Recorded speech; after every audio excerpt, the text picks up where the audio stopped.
नमस्कार दोस्तों। आज हम एक स्टॉक के बारे में बात करेंगे जो काफ़ी फरमाइश आती है, वो है Bajaj housing finance. Bajaj housing finance आपको भी पता है कि जब आईपीओ लिस्ट हुआ था बहुत ही बड़ा था ये स्टॉक, 163 से अभी 95 के आसपास खड़ा है। तो क्या करना चाहिए स्टॉक में, हमें बाय करना चाहिए, सेल करना चाहिए या होल्ड करना चाहिए, क्या वैल्यूएशन लग रहा है और क्या चीज़ें चेंज होगी जिससे ये स्टॉक वापस अपने कहते हैं ना बुलिश टोन में आ सकता है। तो चलिए डिटेल में बात करते हैं। आगे जाने से पहले गाइस, आपके कोई भी क्वेश्चन है कमेंट बॉक्स में डालिए, आई मेक अ वीडियो, या तो मैं ज़रूर आंसर करूंगा आपके क्वेश्चंस का। तो बजाज हाउसिंग फाइनेंस की अगर हम लोग बात करें तो ओवरऑल आपको पता है कि ये स्टॉक है ना काफ़ी टाइम से नीचे चल रहा है। और ये देखिए 3 साल का अगर आप देखें 163 से अभी ये ऑलमोस्ट 95 आ चुका है। ठीक है। और उसके रीजन थे कि जब वो लिस्ट हुआ था वैल्यूएशन काफ़ी हाई था। कभी भी आप कोई भी एनबीएफसी सेक्टर की बात करो, यानी ऑफ कोर्स बजाज हाउसिंग जैसे हमें पता है कि ओवरऑल ये एक हाउसिंग फाइनेंस है, तो आपको एक तरह से ना आपको उनका जो प्राइस टू बुक वैल्यू है वो हमेशा देखना चाहिए। तो प्राइस टू बुक वैल्यू जब लिस्ट हुआ था अराउंड, अब देखिए तब पहले 6.4 था, अभी वो घट घट के ऑलमोस्ट 3.8 हुआ है। अब क्यों? क्योंकि देखिए ये जो आपका ईपीएस है, ईपीएस इतना नहीं बढ़ रहा है। करेक्ट। इसलिए आपका वैल्यूएशन धीरे धीरे नीचे है। और देखो बजाज हाउसिंग फाइनेंस तो बजाज फाइनेंस के नाम से ही इतना भाग रहा था लेकिन क्या होता है कि एक लेवल पे वैल्यूएशन आपको नो कह सकते हैं कि जिसकी वजह से स्टॉक नहीं बढ़ता है। 5 के ऊपर वैल्यूएशन बहुत ही हाई होता है। बजाज फाइनेंस और बजाज फाइनेंस खुद 4 to 5 के बीच में घूमता है। तो ये ऑलरेडी स्टॉक ओवर वैल्यू था, अभी वो धीरे धीरे एक तरह से ना वैल्यूएशन पॉइंट ऑफ व्यू से थोड़ा नीचे आ रहा है। थोड़ा हम लोग कंपेयर करते हैं कि आप बाकी सब बजाज हाउसिंग फाइनेंस कंपनी के साथ, तो अगर देखें जैसे प्राइस टू बुक वैल्यू, जैसे मैंने एक इंपॉर्टेंट मैट्रिक्स बताया, तो आप ये देखिए कि बजाज हाउसिंग ऑलमोस्ट 3.76 है। Okay, L I C housing 0.77 है, पीएनबी हाउसिंग 1.33 है। ठीक है, आधार है 3। तो ये अभी भी ना काफ़ी हद तक ऑन द प्रीमियम साइड चल रहा है। और क्या रीजन थे जिसके वजह से स्टॉक गिरा? दूसरा एक जो मेजर रीजन था ये स्टॉक गिरने का, वो था कि जो प्रमोटर ने काफी हद तक तो अपनी होल्डिंग बेची, और उसके वजह से ये स्टॉक वापस गिरा 2.753। देखो ये इसलिए नहीं बेची कि उनको बेचना था, रेगुलेटरी रिक्वायरमेंट है। अराउंड 88.7 की कुछ उनकी होल्डिंग थी, वो एक्चुअली 75% जानी चाहिए ओवर द टाइम। ओके, 85 कुछ 5 साल में, 75 10 साल में। तो ऐसा नहीं है कि भाई ये जो सेलिंग हुई, अब देखो अभी ये सेल होने के बाद भी अगर आप देखें तो ऑलमोस्ट ऑलमोस्ट आई थिंक 85 के आसपास इनकी होल्डिंग होगी। तो क्या ये यहाँ से और गिर सकता है? आपको लगेगा यार 75 जाना है, ये 2% में इतना गिर गया तो 75 में कितना गिरेगा, लेकिन ये ओवर द इयर्स है।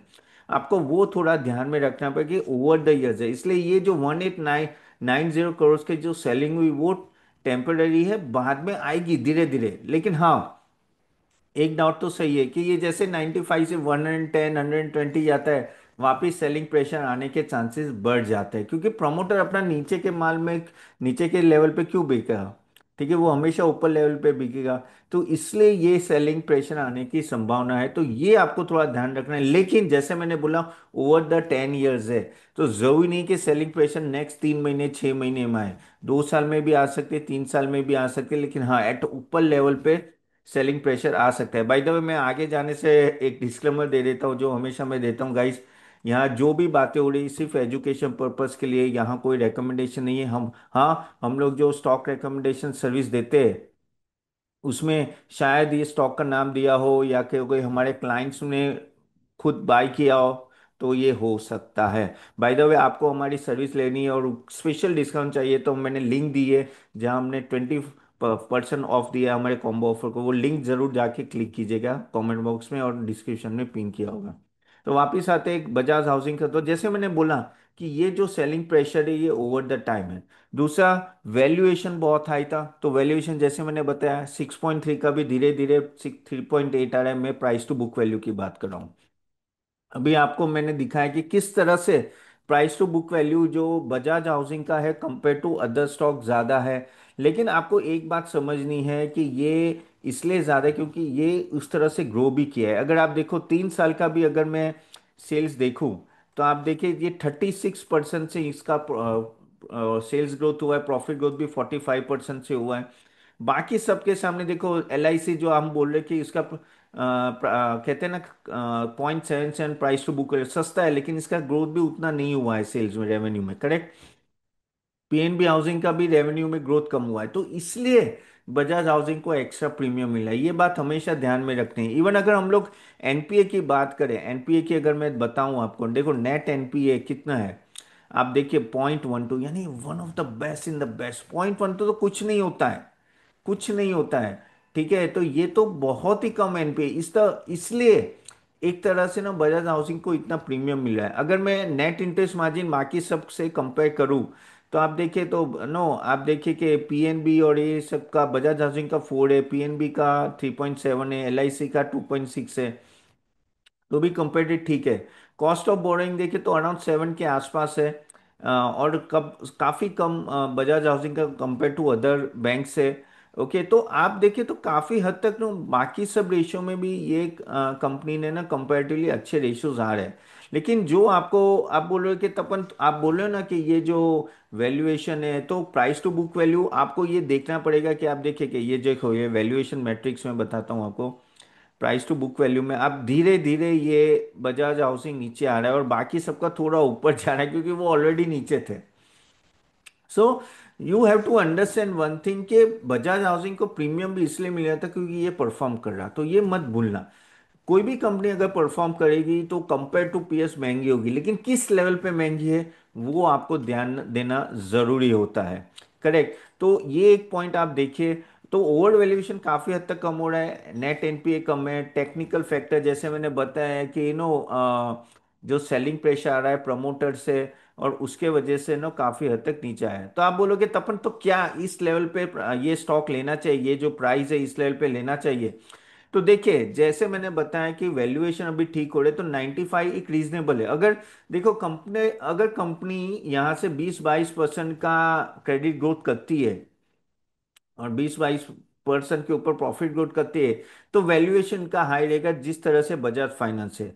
मुझे तो सही में काफी कंफर्ट आया है। अभी मैं काफी टीवी शोज में भी मैं काफी बोलते हूँ कि जब 140 था, 150 था, मैंने बोला था कि ये 100 के आसपास आता है तो एक कंफर्ट जोन आता है। तो यस, यहाँ एक मुझे कंफर्ट जोन लग रहा है कि हाँ भाई, यहाँ से कह सकते कि इतना महंगा नहीं है जितना पहले था। अगर ये जिस तरह से, इसका बेनिफिट क्या है बजाज हाउसिंग के, इनका पेरेंट कंपनी जो बजाज फाइनेंस है, उससे उनका डेटाबेस मिलता है और अच्छा खासा ग्रोथ हो रहा है। हाउसिंग फाइनेंस क्योंकि अभी इंटरेस्ट रेट नीचे आ रहा है, अभी आरबीआई रेट कट हुआ है, आगे भी होगा, और एफोर्डेबल हाउसिंग पुश होगा, तो ऑफकोर्स बजाज हाउसिंग को एक बेनिफिट एक अच्छा खासा मिल सकता है। तो क्रेडिट ग्रोथ उनको 20-22-25% का आने में प्रॉब्लम नहीं है। एनपीए वो कंट्रोल में रख रहे, काफी हद तक कंट्रोल है। जो एक इशू जो ऐसे मैंने बताया कि एक सप्लाई साइड इशू हो सकता है कि भाई अगर प्रमोटर आके सेल करे, तो वो बात अलग है। वो तो देखो, वो तो होता रहेगा क्योंकि ये ओवर द टाइम 10 से है, तो वो एक थोड़ा हो रहे हैं आपका हमेशा रहेगा कि सप्लाई, वो हमें देखना पड़ेगा कि इस लेवल पे वापस आएंगे सेल करने। क्या ये 110 120 जाता है तो वापस सेल करेंगे, और क्या, तो उस तरह से हमें देखना पड़ेगा। तो ये कुछ फैक्टर है, लेकिन अदरवाइज अदर मैट्रिक्स में तो of course Bajaj housing is much much better than compare to its peers only. So this is what I want to tell you. Of course ये रीजनेबल वैल्यूएशन में आ रहा है, बाकी आपको बाय या सेल करना है, मैंने ऑलरेडी आपको मैंने बताया वर्डिट। प्लीज कंसल्ट या फाइनेंशियल कंसल्टेंट। और जैसे मैंने बोला, आपको हमारी सर्विस चाहिए तो जरूर जाके कमेंट बॉक्स में डालें, चेक कर सकते हैं। आपके comments related to question any stock, do question it, I reply it, मैं हर एक क्वेश्चन के रिप्लाई करता हूँ। So thank you for joining. Next session attend कर तो लिंक भी उसकी दी होगी।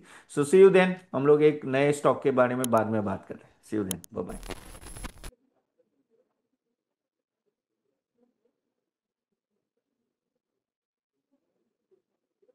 Investment in market securities is subject to market risk. Read all the documents carefully before investing.